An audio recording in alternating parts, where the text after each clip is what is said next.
Apa kabar semuanya? Mudah-mudahan dalam keadaan sehat dan senantiasa dalam limpah nikmat yang terus menjadikan Anda semua pribadi-pribadi yang semakin hebat.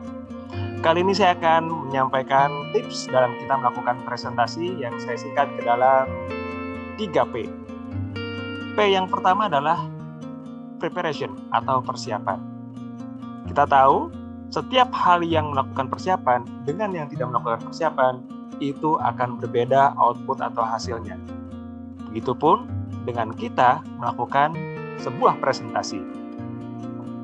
Siapkanlah materi yang akan kita sampaikan, kemudian siapkan juga apa media atau sarana penunjang yang dapat membawa presentasi kita menuju sebuah kesuksesan.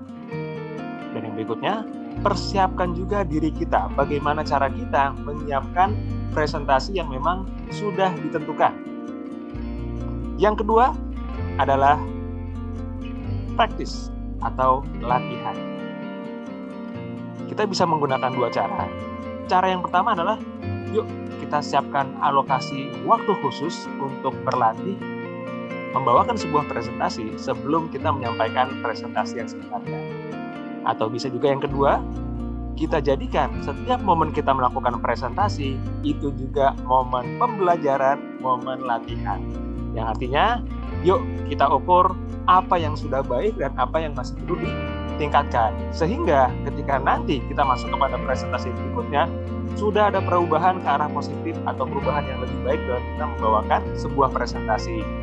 Dan yang ketiga adalah pray atau berdoa. Sebuah ungkapan menyampaikan, bicaralah dari hati, karena yang dari hati akan sampai ke hati. Karena yang namanya proses presentasi tidak hanya sekedar komunikasi, tidak hanya sekedar memindahkan atau memberikan informasi kepada audiens kita, tetapi sebuah presentasi yang baik itu hendaknya adalah menghasilkan suatu transformasi atau perubahan. Dan yang namanya perubahan itu juga tergantung dari orang atau dari audiens yang mendengarkan. Ketika kita mampu bicara menyentuh hati, maka perubahan itu bisa tercapai.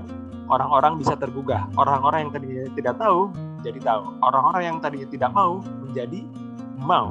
Nah, tetapi sadari bahwa hati ini yang maha menguasai itu hanyalah Tuhan semata. Karena itu, pastikan ketika kita ingin berinteraksi dengan audiens kita juga berinteraksi dengan Tuhan kita, agar apa yang kita sampaikan, apa yang keluar dari lisan kita, itu bisa diterima dengan baik oleh audiens kita, dan presentasi kita tidak hanya sekedar sebuah transfer informasi saja, tapi juga bisa menghasilkan suatu transformasi. Terima kasih rekan-rekan semua, sampai ketemu di video berikutnya, sukses selalu untuk Anda.